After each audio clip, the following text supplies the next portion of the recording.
أعوذ بالله من الشيطان الرجيم بسم الله الرحمن الرحيم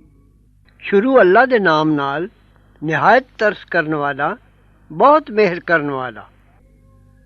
وَإِذْ قَالَ إِبْرَاهِيمُ رَبِّ أَرِنِي كَيْفَ تُحْيِي الْمَوْتَى قَالَ أَوَلَمْ تُؤْمِنْ قَالَ بَلَى وَلَكِنْ لِيَطْمَئِنَّ قَلْبِي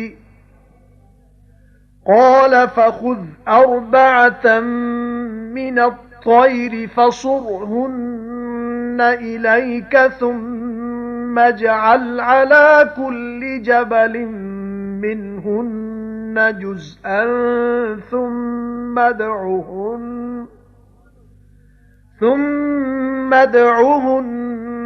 يَأْتِينَكَ سَعْيًا وَاعْلَمْ أَنَّ اللَّهَ عَزِيزٌ حَكِيمٌ۔ ਤੇ ਜਦ ਆਖਿਆ ਇਬਰਾਹੀਮ ਨੇ, ਮੇਰੇ ਰੱਬਾ ਮੈਨੂੰ ਵਿਖਾ ਕਿਸ ਤਰ੍ਹਾਂ ਜਵਾਨਾਂ ਮੋਇਆਂ ਨੂੰ। ਫਰਮਾਇਆ, ਕਿਉਂ ਤੂੰ ਨਹੀਂ ਮੰਨਦਾ? ਆਖਿਓ ਸੂ ਕਿਉਂ ਨਹੀਂ, ਪਰ ਤਾਂ ਤਸੱਲੀ ਪਕੜੇ ਦਿਲ ਮੇਰਾ। ਫਰਮਾਇਆ, ਤਾਂ ਫੜ 4 ਫਕੇਰੂ, ਫਿਰ ਹਲਾ ਲੈ ਉਹਨਾਂ ਨੂੰ ਆਪਣੇ ਨਾਲ, ਫਿਰ ਰੱਖ ਦੇ ਹਰ ਇੱਕ ਪਹਾੜ ਉੱਤੇ ਉਹਨਾਂ ਦਾ ਇੱਕ ਜੁਜ਼ ਜ਼ਿਬਾ ਕਰਕੇ, ਫਿਰ ਸੱਦ ਉਹਨਾਂ ਨੂੰ, ਆਉਣਗੇ ਤੇਰੇ ਕੋਲ ਦੌੜਦੇ। ਤੇ ਜਾਣ ਰੱਖ ਜੋ ਅੱਲਾ ਜ਼ਰੂਰ ਜ਼ੋਰਾਵਰ ਤੇ ਹਕਮਤ ਵਾਲਾ ਹੈ। مثل الذين ينفقون أموالهم في سبيل الله كمثل حبة أنبتت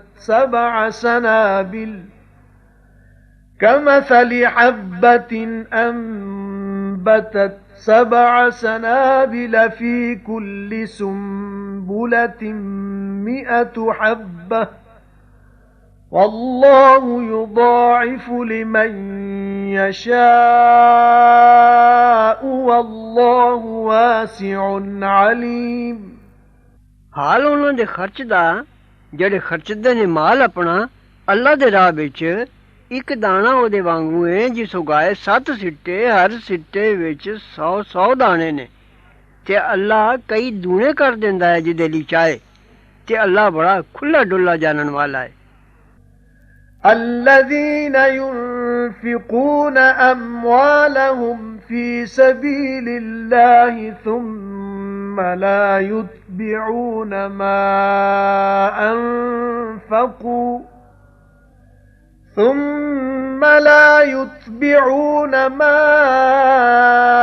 أنفقوا منا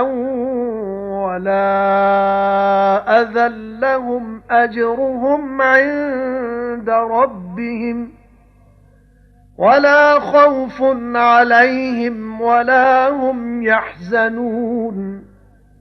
ਜਿਹੜੇ ਖਰਚਦੇ ਨੇ ਮਾਲ ਆਪਣਾ ਅੱਲਾ ਦੇ ਰਾਹ ਵਿੱਚ, ਫਿਰ ਨਹੀਂ ਪਿੱਛੇ ਲਾਉਂਦੇ ਕਿਸੇ ਨੂੰ ਆਪਣੇ ਖਰਚ ਕਰਨ ਦੇ, ਇਹਸਾਨ ਜਤਾਉਂਦੇ, ਨਾ ਸਤਾਉਂਦੇ, ਤੇ ਉਹਨਾਂ ਲਈ ਸਵਾਬ ਹੈ ਉਹਨਾਂ ਦਾ ਉਹਨਾਂ ਦੇ ਰੱਬ ਦੇ ਕੋਲ, ਤੇ ਨਾ ਕੁਝ ਡਾਰੇ ਉਹਨਾਂ ਨੂੰ ਤੇ ਨਾ ਉਹ ਚੁਰਨਗੇ। قول معروف ومغفرة خير من صدقة يتبعها أذى والله غني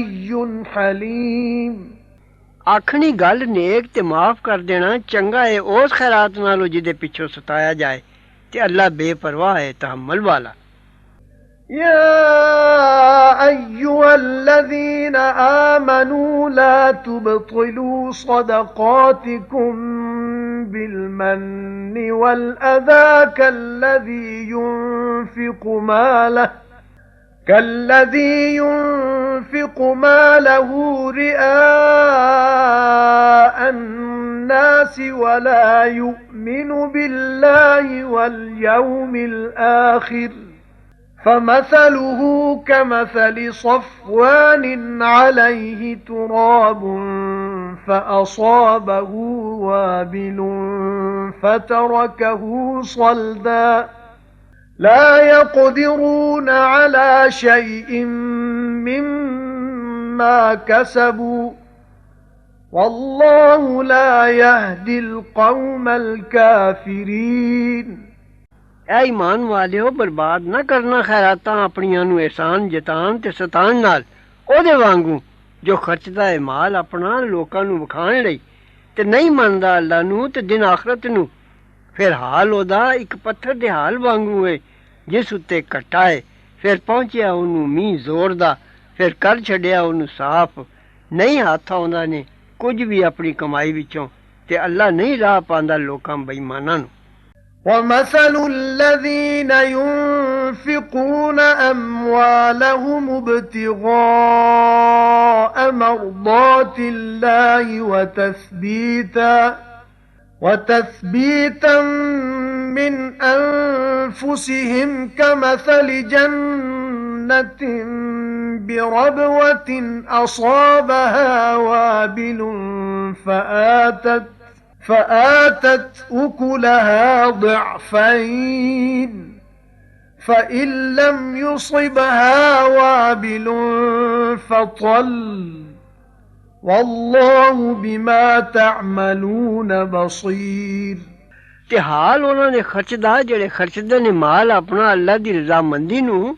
ਤੇ ਆਪਣੇ ਜੀਆਂ ਨੂੰ ਸਾਬਤ ਰੱਖ ਕੇ ਇੱਕ ਬਾਗ ਦੇ ਹਾਲ ਵਾਂਗੂ ਹੈ ਉੱਚੇ ਥਾਂ ਵਿੱਚ ਪਹੁੰਚਿਆ ਉਸ ਨੂੰ ਮੀਂਹ ਜ਼ੋਰ ਦਾ ਫਿਰ ਦਿੱਤੋ ਸੂ ਫਲ ਆਪਣਾ ਦੂਣਾ ਫਿਰ ਜੇ ਨਾ ਪਹੁੰਚਿਆ ਉਹਨੂੰ ਮੀਂਹ ਜ਼ੋਰ ਦਾ ਫੁਹਾਰ ਹੀ ਕਾਫੀ ਹੈ ਤੇ ਅੱਲਾ ਵੇਖਦਾ ਹੈ ਜੋ ਕਰਦੇ ਹੋ أَيَوَدُّ أَحَدُكُمْ أَن تَكُونَ لَهُ جَنَّةٌ مِّن نَخِيلٍ وَأَعْنَابٍ تَجْرِي مِن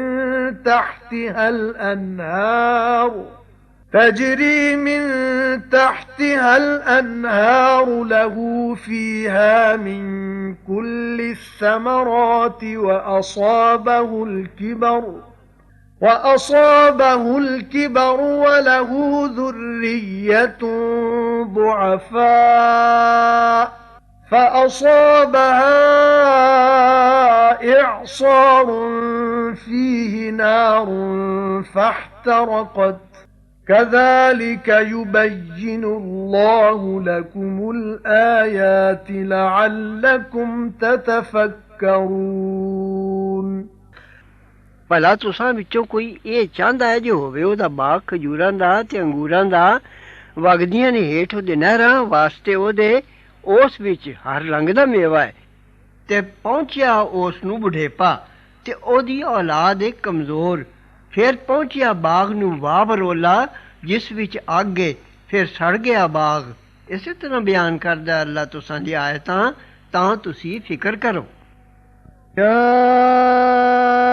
أيها الذين آمنوا أنفقوا من طيبات ما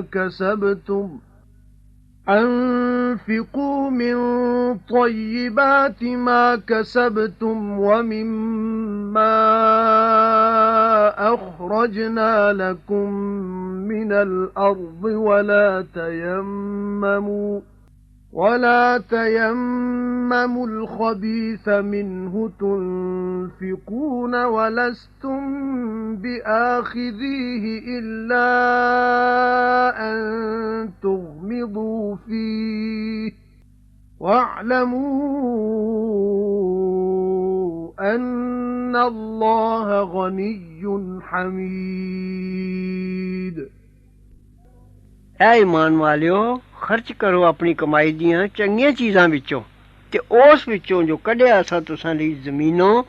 ਤੇ ਨਾ ਨੀਅਤ ਕਰੋ ਮੰਦੀ ਚੀਜ਼ ਦੇ ਜੋ ਉਸੇ ਹੀ ਵਿੱਚੋਂ ਖਰਚ ਕਰੋ ਤੇ ਤੁਸੀਂ ਆਪ ਅਜਿਹੀ ਚੀਜ਼ ਨਹੀਂ ਲੈਂਦੇ ਹੋ ਪਰ ਲੁਕਾ ਕੇ ਲੈ ਜਾਓ ਉਸ ਵਿੱਚ ਤੇ ਜਾਣ ਰੱਖੋ ਅੱਲਾ ਜ਼ਰੂਰ ਬੇਪਰਵਾਹ ਹੈ ਸਲਾਹਿਆ ਹੋਇਆ الشيطان يعدكم الفقر ويأمركم بالفحشاء والله يعدكم مغفرة منه وفضلا والله واسع عليم ਸ਼ੈਤਾਨ ਵਾਅਦਾ ਦਿੰਦਾ ਹੈ ਤੁਹਾਨੂੰ ਤੰਗੀ ਦਾ ਤੇ ਹੁਕਮ ਕਰਦਾ ਹੈ ਤੁਹਾਨੂੰ ਗੰਦੇ ਕੰਮ ਦਾ ਤੇ ਅੱਲਾ ਵਾਅਦਾ ਦਿੰਦਾ ਹੈ ਬਖਸ਼ਿਸ਼ ਦਾ ਤੁਹਾਨੂੰ ਤੇ ਫਜ਼ਲ ਦਾ ते अल्लाह खुला डुल्ला जानने वाला है। يؤتي الحكمة من يشاء ومن يؤت الحكمة فقد أوتي خيرا كثيرا وما يذكر إلا أولو الألباب देंदा है दीन दी समझ जिसनू चाहे ते जिन्नू मिले दीन दी समझ तां जरूर ओनू मिली भलियाई बहुत ते नहीं मत लैंदे सवाए अकल वालियां दे। صدق الله العظيم وصدق رسوله النبي الكريم